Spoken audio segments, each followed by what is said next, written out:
Well, welcome everybody. Thank you so much for being here today. My name is Jenny and I am the Communications and Corporate Partnerships Manager here at Heart Research Australia. And I am so incredibly grateful that you have chosen to spend your morning with us for this incredibly important conversation about stress and heart health. We are recording this webinar today, so if you need to step away or you find it so incredibly interesting, you want to share it with all your friends, you are free to do so. And you will receive the recording via the email that you signed up by the end of the week. Now, it is an absolute pleasure to introduce our amazing speakers today. So we've got Dr. Miranda, who is a clinical neuropsychologist, and she's Heart Research Australia's medical advisor for mental wellness. She completed her doctorate in neuropsychology while based at University College London, and is incredibly passionate about the connection between heart health, brain health, and lifelong cognitive wellbeing. We also have Professor Geoffrey Tofler, who is one of Australia's leading cardiologists and researchers with decades of experience with heart disease prevention and the management of heart failure. We're incredibly proud to have supported many of his research projects, and his work has been instrumental in helping us better understand how emotional and environmental stresses influence cardiovascular events. But before we jump in today, I just want to thank everybody so incredibly much who took the time to submit questions for this webinar. They were such good questions. They were thoughtful, insightful, and some of them were very personal. So I really appreciate you sharing them with us. We had many questions from lived experience around grief, trauma, caregiving, stress, and we're going to try and go through as many as we can today.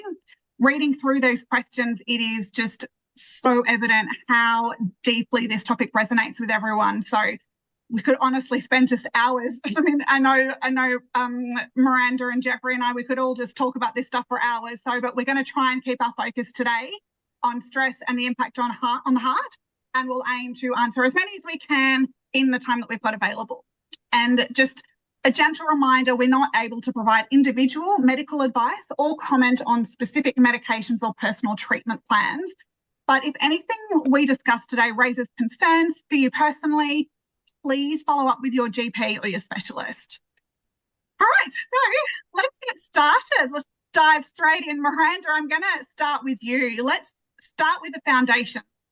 When we talk about stress, we often use the word loosely. What's actually happening in our body when we experience stress? Yeah, so stress is the body's response to keep us safe. So if we take it one step back, one of the brain's main jobs is to keep us alive and to keep us safe. So the brain scans the environment all the time for potential dangers or threats. And when it detects a threat, it revs up the body to respond to the threat to make you safe again. So that's what we call stress, essentially. So when the brain detects a danger, it triggers the release of stress hormones. So people have probably heard of cortisol, adrenaline, amongst other hormones. And it shifts how many aspects of the body functions, the brain, the heart, and other organs. One example is blood can be taken away from digestion because that's not seen as a critical function if you have to respond to danger. And it will be diverted to the muscles to respond. And that's why people often have a funny stomach when you feel nervous. But you do see other changes. You see, your heart rate increases and breathing increases and your brain function increases as well. So we've been talking a lot for REDFEB around stress and the heart. And we've been talking a lot about the increased number of Australians that recent research is finding that are experiencing chronic stress. Can you explain the difference between, say, what is acute stress and what is chronic stress? Yeah, sure. I think it's also worthwhile just clarifying stress often gets a bad rap as being bad, but stress is vital for our survival. In the olden days, it might have been a lion. Nowadays, maybe you've put the pasta on to boil and you've forgotten about it and you see a flame. It's a webinar. It's a webinar. So yeah, you've got extremes where we need to respond critically, and not just in bad situations, but also the body needs some level of stress to function. So in the morning, there's a thing called the diurnal cycle. It's very normal to have higher stress levels naturally, healthily in the morning, and over the course of the day, they start declining. And that's the ideal. So things like getting up in the morning, getting ready for work, um, doing a seminar, a bit of stress, research has actually shown a bit of stress can make you perform better. So acute stress, which you referred to, is by the name, short term, and you have either a big stressor, a medium, or a small stressor. The body revs up, it responds, and then in an ideal world, the brain says, okay, that's done, you're safe again, and you go back to baseline. Chronic stress, on the other hand, is when you have either a continuous or repeated stresses, and the body revs up, stress hormones are released, and you respond, but you don't return to baseline. So the stress hormones remain elevated. And from a neuropsychology perspective, it can cause difficulties with mood, so irritability, difficulty with sleep, agitation, and also difficulties thinking clearly. So it can be useful in the short term, but when people aren't coming back to baseline and it turns chronic, that's where you start seeing the troubles from a neuropsychological perspective. So from a cardiovascular perspective, Geoffrey, what happens to the heart during stress? And at what point does the response shift from sort of being protective to being potentially harmful? Yeah, look, thanks, Jenny, and I'm delighted to be on this webinar. And I just say that I want to thank Heart Research Australia for focusing on this topic, because in our society, many people feel or tend to feel a bit overwhelmed with what's going on, whether it's political things or financial stresses. So it is timely for us to discuss it.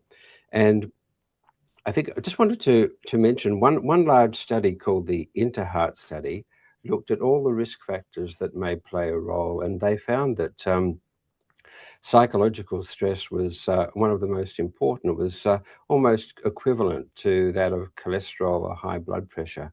And the sort of things they included within that that rubric of psychological stress were things like financial stress, stress at work or at home, depression, and also when people feel they don't have control over what's happening, and a last one of life events. So all of these people can relate to.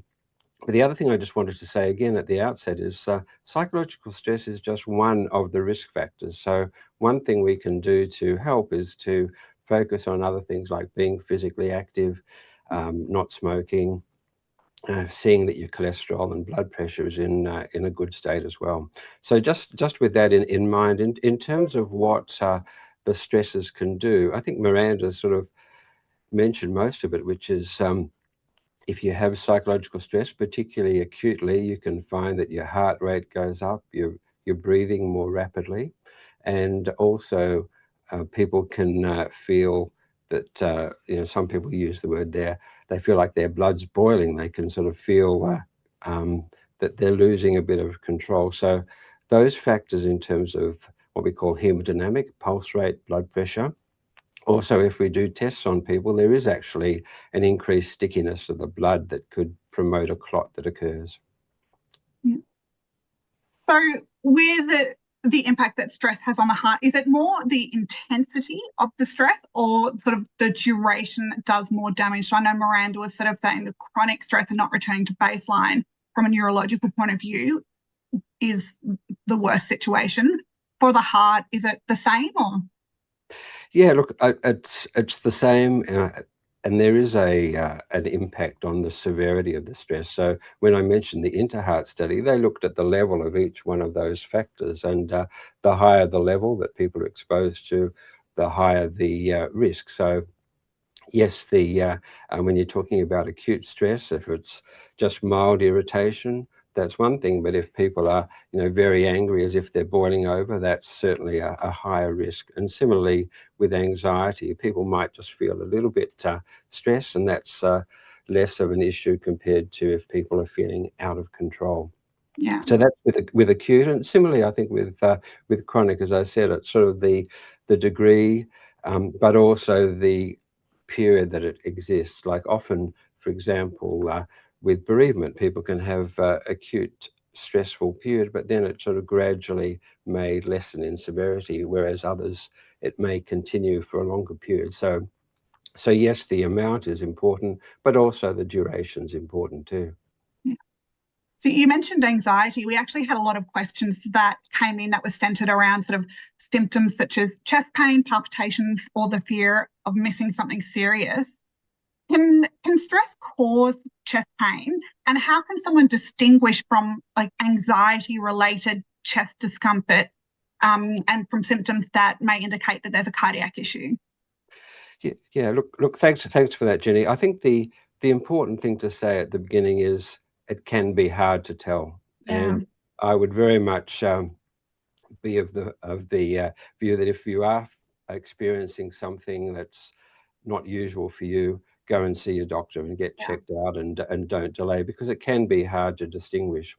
I mean, having said that, if people are feeling anxious and have a panic reaction, it's not uncommon to have some chest discomfort, and it may be related to, again, the heart rate going fast, breathing more rapidly with shallow, rapid breaths. Sometimes the tummy actually starts to bloat up a bit. You may be mouth breathing, and so you feel a bit distended. And similarly, if people have been doing some activity, it can be aggravated by a feeling of muscle stress as well. So the actual tension of muscles, and sometimes it's analogous to people getting a tension headache. So it's the forearm muscles sort of clenching and tensing. And similarly, in some people, it can be the chest muscles. So in terms of distinguishing between something that you should worry about, some that you should not, the first thing, again, I'd say is play it safe and see your doctor. But having said that, if it's chest discomfort related to the heart, there can be some radiation of the chest discomfort. So it may be in the central chest as a tightness, but it may radiate to the arms or up into the neck, sometimes in the back. So that radiation is important to be aware of. Also, if you feel other symptoms such as short of breath or sweaty, dizziness, that can be a concern that it's heart related.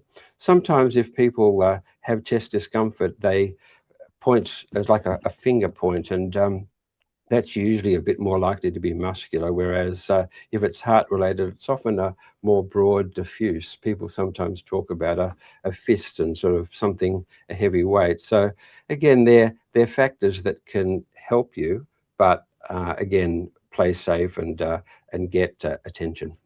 Yeah. So we've spoken sort of like the chest pain side of things. What about heart rhythm disturbances? So things like atrial fibrillation, SVT, or ectopic beats. Can stress typically trigger that or cause it, or is it sort of an amplifier? Yeah, as Miranda said, there are different hormones that get activated when people are stressed, and they can be related to the ones in the brain, sort of from the hypothalamus, the pituitary, the adrenals. And within the adrenals, there's the adrenaline can get produced, and that is the one that particularly is associated with an increase in heart rate.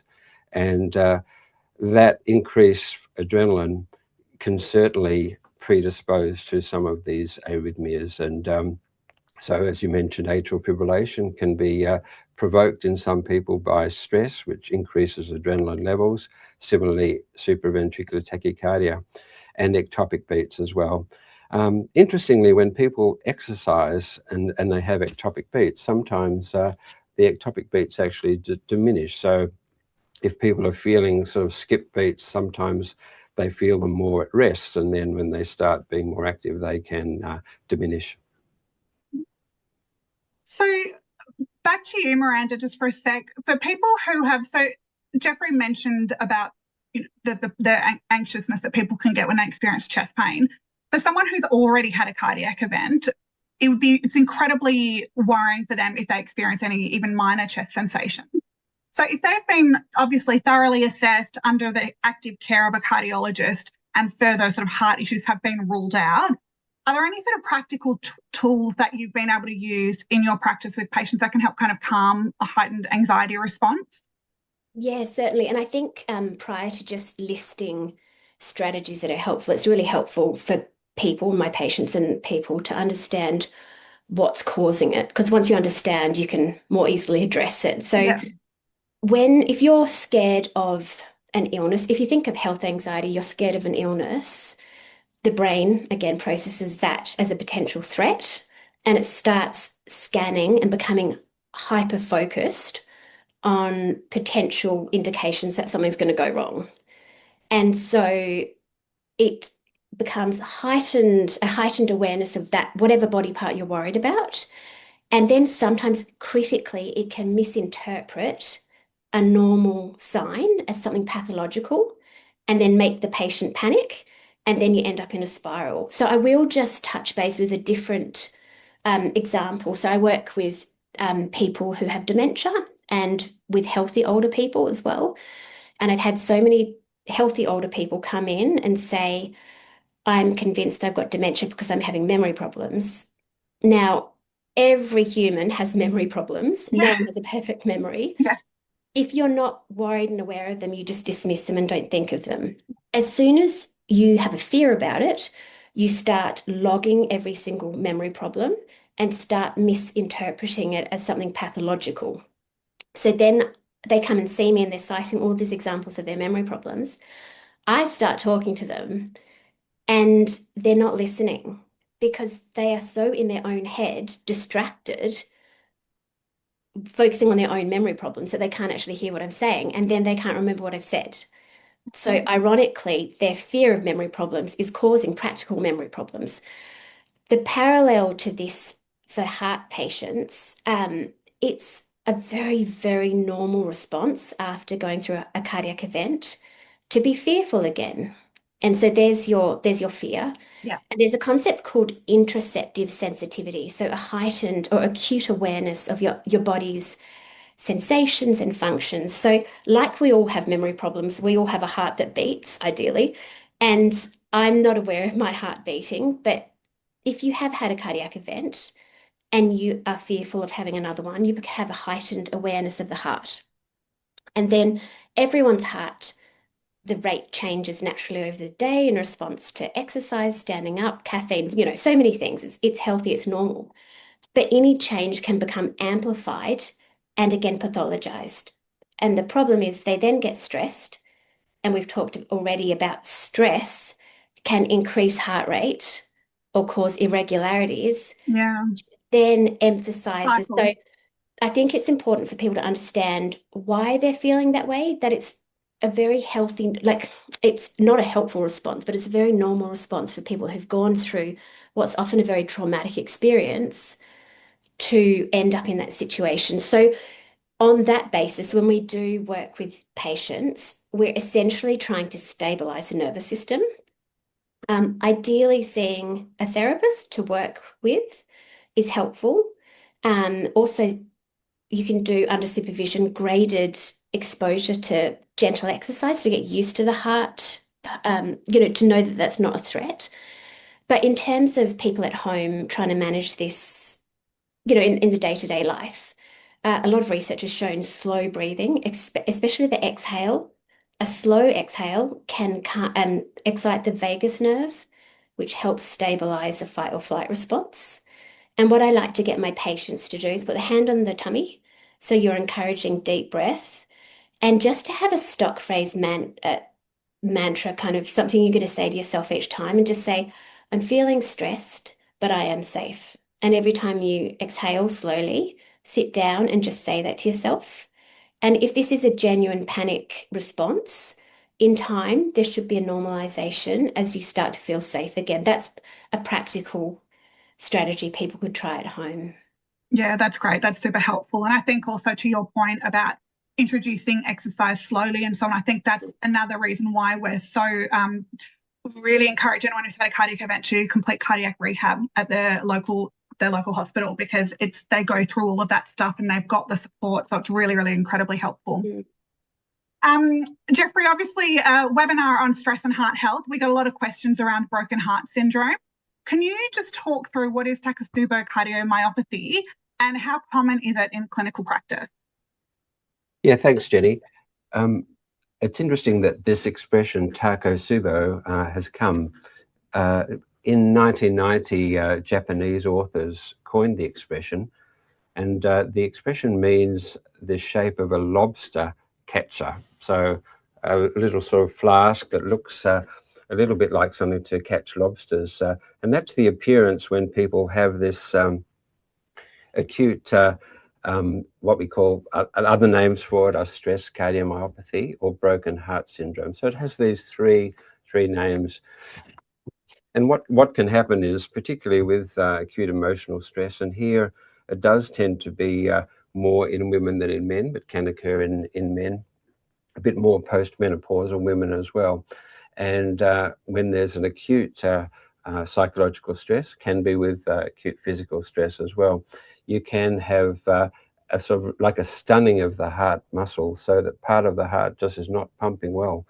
People can have chest pain and similar features to that of a what we call a traditional heart attack, when there's a blockage to an artery. But I suppose the good news with Takotsubo is that once this sort of stunning of the heart disappears, and it can take 3 to 5 days, the heart pumping function improves more towards normal. So it's more recognized. It's still less common than the common garden, we could say, heart attacks where there's a blockage, a thrombus, and injury to the plaque in the artery. But nonetheless, it's increasingly recognized, and again, it ties in with this area we're discussing. Yeah. You touched on this briefly, Geoffrey, about the sort of symptoms that people shouldn't ignore, but there were a lot of questions that kind of came out around this sort of fear of missing something serious and sort of dismissing it as stress or anxiety.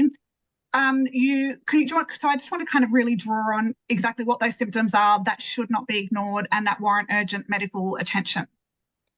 Yeah, look, I think it's important to note that if some symptom occurs that's out of the ordinary, it's something that you haven't experienced before, take it seriously. So, for example, one patient who came in had a very tight narrowing of an artery, and he had attributed his discomfort to a bit of indigestion.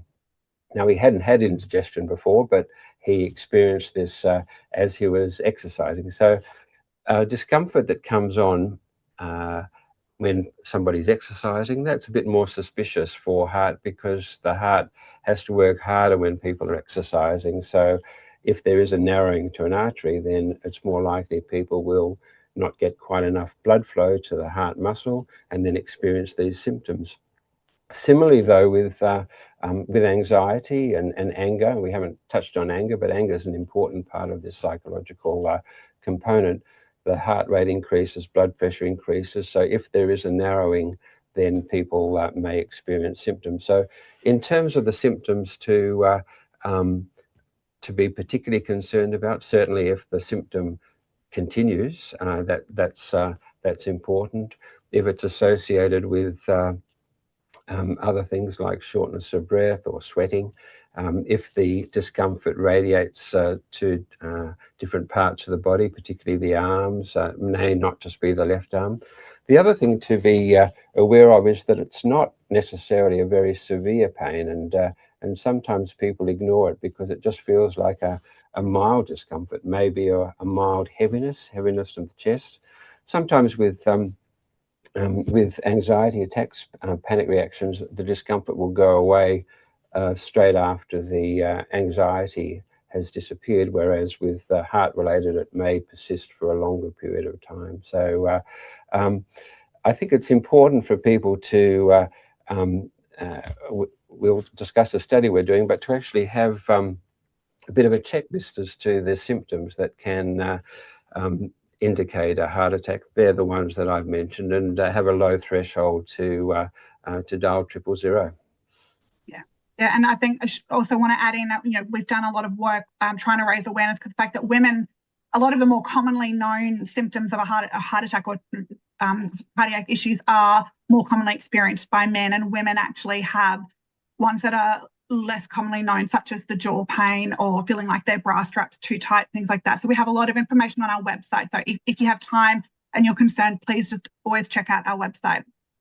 So we've spoken about, sorry. Yeah, sorry, Jen, just to add, you're absolutely right that they can differ from different groups, and shortness of breath can also be a symptom that when the heart's not getting enough blood flow, and that's a bit more common in women too. Yeah. So we've spoken about immediate symptoms, but as I mentioned earlier, we had so many questions coming from around lived experience, around grief, domestic violence, PTSD, and long-term caregiving stress. I know, Geoffrey, you've done specific research around this, especially on grief. Can significant emotional trauma increase heart risk years later, or is the risk primarily during the sort of acute period of stress? Yeah, look, thanks, Jenny. And Heart Research Australia has supported a lot of the work that we've done in this area. So we have looked at people with bereavement, and studies have shown that there is a significant increase in risk of heart attacks among the bereaved individuals, and it particularly occurs in the first few days of bereavement, but the increased risk can go out to 6 months, lessening in its severity, but nonetheless there is an increased risk. Beyond that, some studies actually show that people are a little bit more protected, so after that period. So it doesn't necessarily continue, although there are different bereavement reactions, which we call, say, complicated bereavement, when indeed it can persist beyond, and then there can be post-traumatic stress disorder. So bereavement, we typically associate with the loss of a loved one, but it can you can see similar things with things like job loss, for example, or a pet dying as well. So there's a whole range of things that can lead to bereavement, and the processes that we discussed in terms of increased heart rate, increased blood pressure, increased clotting tendency. It may be that the stress of giving a eulogy can be very difficult for people. And again, I would have a very low threshold for suggesting that bereaved individuals, and it happens to all of us, see their doctor and actually sort of use that opportunity to have a checkup and see, how's my cholesterol, how's my blood pressure, and optimize those situations. Yeah, and I think that's a good point to always add in, that everybody over the age of 45 should be having annual heart health checks where they get to discuss, their family history, all these sorts of risk factors, and bring up anything that you may be worried about. Miranda, we've spoken a lot about the clinical work that you do where you're working with patients with dementia and with their carers. For people who are currently living in a stressful situation that they cannot remove themselves from, such as caring for someone with dementia or a chronically ill child, is there any sort of practical advice that you've shared with those carers that's been helpful for them? Yeah, certainly. And I think, again, like my other response, understanding what's going on to cause the situation is helpful. So one of my broken record to my patient favorite sayings is you can't pour from an empty cup. So I've worked with parents of children with neurodegenerative terminal conditions, and I've likewise worked with partners and children of adults and older adults with dementia. So very different situations, but common themes come up. And again, I will say you cannot pour from an empty cup for this reason.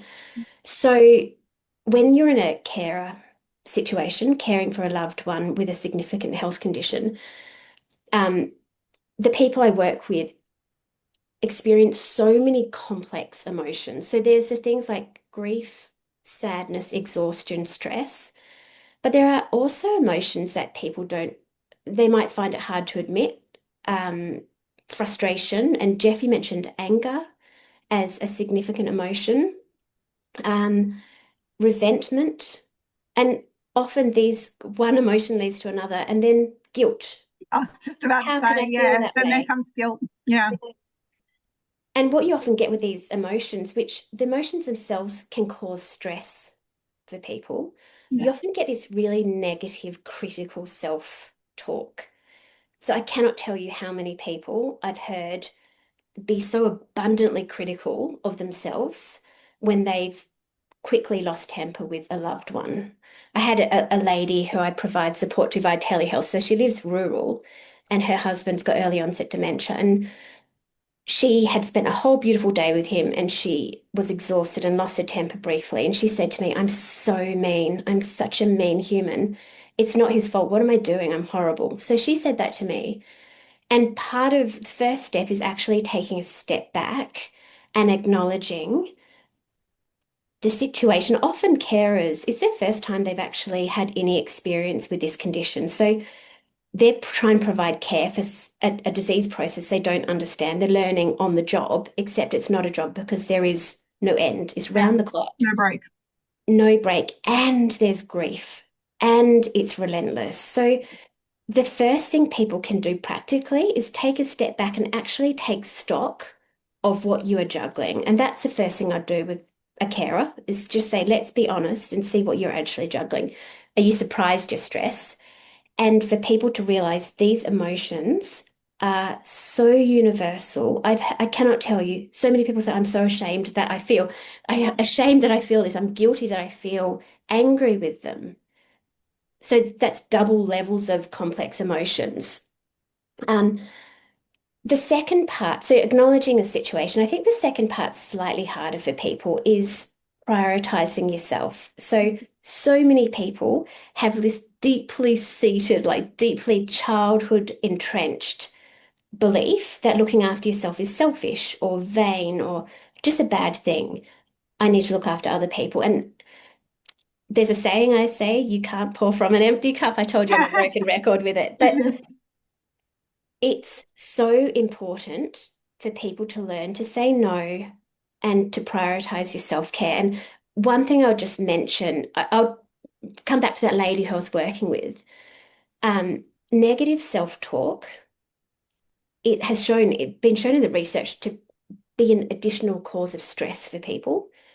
If you flip it, compassionate self-talk can reduce stress. So I chatted with this woman in the session about this. We talked about it, and it was after our chat that she said to me that comment, I'm so mean, what a horrible person. And I stopped her and I said, are you aware what you just did? You just criticized yourself. Do you know what she said? She said, oh my gosh, I'm so stupid. I can't believe I didn't even pick up that I've criticized myself. And I stopped her again and she started laughing. I said, you're criticizing yourself for criticizing yourself. And I said to her out of interest, would you say that you were stupid and mean to your friend if she were going through this? And she started crying. I think that was her point of insight into how she's being her own worst enemy. So I've talked quite a lot, in quite a lot of detail about this, but I think it's really helpful for people, for carers, when you are so overburdened with the practicality and the emotional side of it, accept help in any form you can, prioritize your own well-being, but also please listen to how you talk to yourself and try and shift from being your worst enemy, your biggest critic, to treating yourself how you would treat a friend. Is a practical thing I think people can work on. I think that's such brilliant advice. And I think that actually covers everybody as well as carers. There's so many times, and this actually leads me into my next point, which actually, sorry, no, I've got a question beforehand, but especially so many people who are busy with work, caring for, you've got aging parents, you may have children or what have you. So many people, it's just that negative self-talk. I have so much to do. And I'm so lazy because I'm sitting on the couch for 5 minutes having a cup of tea, trying to change that dialogue. So talking about trauma and grief recovery, what role can therapy or medication play from a nervous system perspective? So it's all good and well to say, we need to do some deep breaths and we need to connect with nature and connect with self. But I do feel that I'd love to hear from you in terms of at what point do we sort of start looking at therapy or medication to support? So psychological therapy, as a psychologist, call me biased, but no, there's obviously a huge amount of support, of research evidence to show the benefits of talking therapy. And medication absolutely has its place, and often in conjunction, the two of them together can be the most powerful when people are at that point where they really need that extra help. I think taking it a step deeper, though, is what is stopping people accessing help. And I think addressing that issue is that a lot of people see it as a sign of weakness, of failure. I should be able, again, critical, I should be able to do this, I should be able to manage this. Yeah. But I say to people who reach out and seek help that they are the brave ones, and it's a sign of courage and proactivity to actually seek help and take control of your situation. So I really think therapy and medication, I would add to that, connecting, one of the most powerful things I've seen. So in my previous job, I was working with early onset dementia, but with people living in rural New South Wales. So they were very isolated. And I set up a Zoom kind of group for them. And the biggest power of that group was not what I talked about, none of the therapy. It was people connecting and knowing that they are not alone. Yeah. So I think taking a chance to connect with other people, it may not be exactly the same situation, but knowing that you're not alone is very, very powerful, very helpful. Yeah, that's such a good point. We actually have, as part of our Heart Health Club, we have a private Facebook group where people who have experienced a heart event or have been diagnosed with heart disease, or their carers or families, can join and just have that conversation with other people, whether it's, I'm going through, and a lot of people don't feel comfortable talking with their direct loved ones. They don't want to worry them. Again, this guilt, this negative self-talk. So it can be helpful to talk to someone who's completely removed from the situation. So, and who I do really understands. Yeah, I do encourage people to join that group, because there are some lovely people in there. So moving forward a little bit, we had a lot of questions around menopause and hormonal changes that can impact women's mental well-being. And Miranda, I want to come back to you again. There's some data that suggests that when women don't have to go through enough, when progesterone decreases for women during menopause, it actually impacts their stress resilience.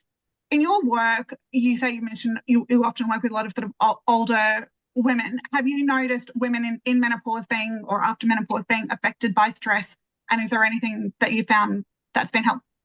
Yeah, so not just after, I think perimenopause and menopause, which lasts really for years. So it's actually quite a long stage. Yeah. It also coincides with a pretty charged time of life. Yeah.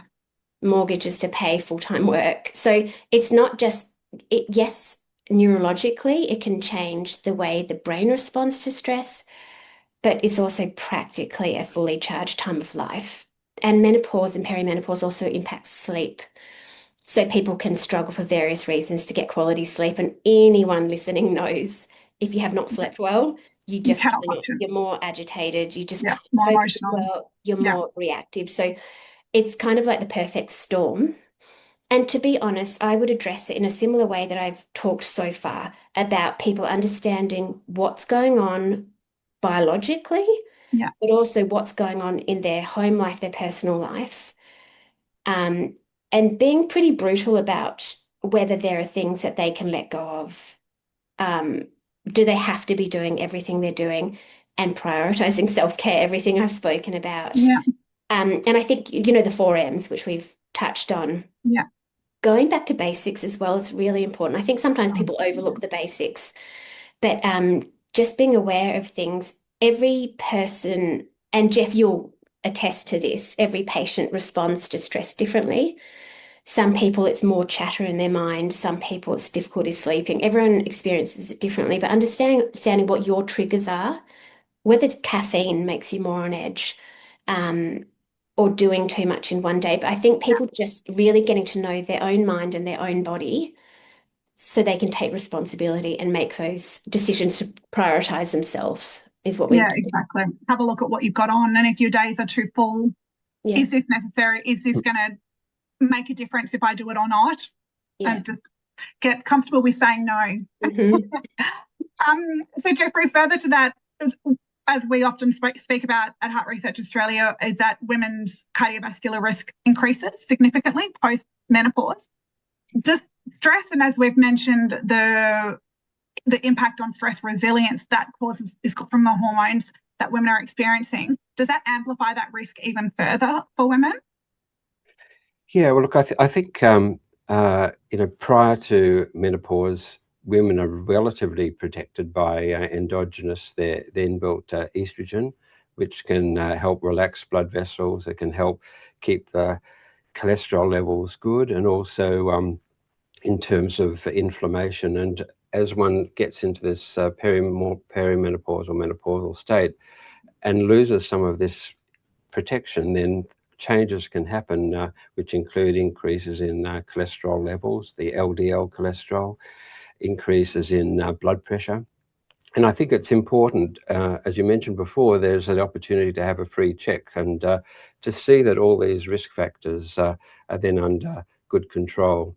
And but I'd also hasten to say that heart attacks do occur in young women, and it's very important that people don't say, "Oh, I'm a young woman. This could not happen to me." So that has to be really paid attention to, and too many people discount that, and we sometimes see women delaying in getting the appropriate attention. So yes, I think these changes can magnify things. And just to go back to for one moment to the bereavement work that I did, what I found was that social support was very helpful. And so we talk about the individual taking on that, being aware of it, but often it's people outside that can look at the bereaved person or the person under stress, and if they can take initiative and provide support or get them to look after themselves better or seek medical attention, I think that's important. Yeah, that's so important. I think one of the things that we talk about, as Miranda mentioned with our 4Ms, is just the importance of following a holistic view in terms of your overall health and your heart health. So it's meals. People who don't know their 4Ms, it's meals, being mindful of what you eat, movement, moving any age, any fitness level, measurement, knowing your numbers, and mental well-being, obviously prioritizing yourself and taking care of yourself as well. Geoff, you're actually also currently doing some research looking into stress and heart health. Are there any early insights that you've got that you can share with us? And if there are people who are listening who want to get involved, is there any way that how can they participate? Yeah, look, thanks, Jenny. The topic here has sort of included acute risk, and what when I worked at Harvard University and continued the work here at North Shore and Sydney University, acute emotions such as anxiety and anger can trigger a heart attack. And what we're currently doing is looking at in people who may have 2 risk factors or have some prior heart disease, we're enrolling them in a study where we're getting them to identify these triggers and then have available what we call a trigger toolbox, which includes some of the initiatives that Miranda mentioned, including sort of slow, deep breaths and ways to lower their acute anxiety and anger level, and also have available for the more extreme levels low dose medication that can interfere with the adrenaline surge and the clotting tendency. So yes, we are doing that study, and what we're finding is that people can identify these potential triggers and put them in a position to reduce the severity. So it's called the TARP study, Triggered Acute Risk Prevention. I know that you have people from all over Australia. At the moment, it's for people in Sydney, but we do hope to extend that. So if you are interested, you may have 2 risk factors like cholesterol, blood pressure, or you may have had some prior calcium score or plaque on a test. Would be happy to have you look at the Heart Research Australia website and potentially see if it's suitable for you.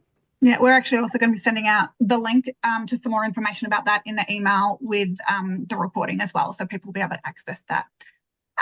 So shifting a bit more and trying to focus more on a positive note, I know this is a very heavy topic, but what are let's get practical. What are some small things that people can actually do to reduce the risk of stress impacting their heart? So saying just don't get stressed, or removing yourself from the situation is sometimes not possible, as we spoke about earlier. We need some practical solutions that people can walk away from today and put in place. So Miranda, I know you've touched on some already, and I think the main one everybody should hopefully remember is you can't pour from an empty cup. But what are some key strategies that you sort of found in your work that the most helpful in helping people respond to and reduce their chronic stress load? So I have talked about a lot so far. Yeah. There are the well-known ones such as yoga, meditation, engaging in nature. Most people have some idea of them. There are some other ones that are research-backed, evidence-based, but people aren't necessarily so aware of the therapeutic impact. But having a good laugh has been shown to reduce cortisol and stress levels and boost mood. Yeah. So I don't know if people listening can think, when was the last time you actually had a belly laugh? Yeah. Laughter is medicine. So healing. Yeah. Is there a movie that makes you laugh aloud? Is there a person who you just find hilarious? Catch up with them, pick up the phone and have a chat. Laughter is so good for you. Another one is touch. So holding hands or having a hug or patting an animal. That has been shown, the physiological effects of that to reduce stress. And again, I guess people just thinking, what makes me feel safe in my body and safe in my environment? So we did the bingo challenge and we looked at the research and tried to make some fun, catch up with a friend, some fun, practical things that you can build into every day. But I think if you just think about the theory behind it, stress is fine. Stress is healthy in many senses. And what can I do to just have circuit breakers where I come back to baseline and reset my body? So that would be my advice. Yeah, and as Miranda mentioned, the bingo challenge is something we've put together for REDFEB. So we'll also be sending in the email with the recording a link to some resources that we put together on this topic for REDFEB. So we had all of our experts comment on stress and heart health against meals, movement, measurement, mental wellness, and we have our bingo challenge. So it's just a small taster of a whole lot of different initiatives that we work with our experts on. That just gives you a bit of if you don't know what to do or to try something new, you can just download it. It's all free. It's all on our website, and you just get to try a few little things and just see what worked, what didn't work, and go, I'm not going to do that again, or else I really enjoyed that. So, and you get to just add some tools to your toolbox, so to speak. So, yeah, no, they're great. So Geoffrey, from a heart perspective, is there anything that you would add that's sort of important for people to take note in terms of protecting their heart health? Obviously, heart health checks every year, which I hope everybody is doing. Yeah, I particularly liked the Miranda's comments about laughter and pets. I think I might be biased, but I think a puppy or a dog is a very good one. And oxytocin has been described as sort of a bonding hormone. And I think things that one can do in a positive way, social support, which is sort of the flip side of loneliness, which has emerged as a significant problem. So yeah, getting with groups is important. I think just to, as Miranda said, stress is a part of everybody's life, and it's how you deal with it. There's a stress, but you may not necessarily be stressed by it, and how to cope is important to be aware of, and each person differs. But also be aware that you have all these other risk factors, and if you can keep those under good control, then you lower your risk of any event occurring. And if you do get some symptoms that are unexpected, don't ignore them. Yeah, absolutely. Yeah, speaking of the benefits of having pets, I did use that argument a lot with my husband to get my puppies across the line. So they've been yapping downstairs. So benefits and swings and roundabouts. Sometimes good, sometimes not so much. So a final takeaway for conscious of time. Final takeaway. If there was one thing you wanted people to take away from this webinar, I'm going to ask both of you, what would that be? If there was one thing they're going to remember. I'll go. I'm going to do two things. Oh, okay. I love sayings. I'm going to do one serious and one light. Yep. So my serious one is you can't pour from an empty glass, which I've said a couple of times. Yep. So if you can work on changing from your own biggest critic to your own biggest support. Wow. Yeah. And on a lighter note, a saying that I've heard my whole life from my mother, life is too serious not to be taken lightly. So where you can, find the joy, have fun, and have a laugh. Yeah, 100%. Love that, love that, love that. Geoffrey, have you got one? Yeah, look, I just end by saying that stress is a normal part of life. On the other hand, don't ignore any symptoms that may occur, and seek medical attention. And physical exercise, I think, is a very important one. And music. Van Morrison has written a great song called "When the Healing Has Begun," and general physical activity, being active, is one that reduces stress levels as well. Yeah, great. So I just want to jump in. I think we've kind of covered a lot of the questions that have been in the Q&A box, but there was one, Miranda, for you about strategies to cope with stress, about the role of about cardio exercise for short-term stress. So we've mentioned there's a whole section on our website on movement and the role that movement can play in terms of stress. Cardio exercise, she was told not to overdo it. So cardio is a good stress relief, but I think it's more just movement in general is good. Is that right, Miranda? Or just movement in general, doing something new, keeping your body moving would be. If she's been told to avoid it. She told to avoid heavy cardio. And so that's why I'm saying, yeah, just do, she was told to do cardio exercise, but not to overdo it. So. Yeah, so again, it's hard to make specific comments. Obviously, the priority is not overdoing it if she's been told to not overdo it. But yeah, gentle movement, a walk through nature. Walking's really good. A gentle walk through nature, a bit of dancing is very therapeutic. Yeah, and there's a whole heap of information on our website. We've got an amazing section which was written by an exercise physiologist who specialises in cardiac health. So please check out that on our website, heartresearch.com.au, in case people don't have it. But thank you so much to Dr. Say and Professor Tofler. Your insight, your amazing generosity in sharing your expertise with us. I cannot tell you how grateful we are and how wonderful it is to be able to share this information with our supporters. And a big thank you to everybody who joined us and those who took the time to share their experience and be vulnerable and share their questions with us. This was a topic that clearly resonated with so many people, and I hope we did your questions justice today. But I just want to add that, from myself, stress is not just emotional. It's not something we can switch off and just not worry about. There are practical steps that we can take to manage it, and there is support available.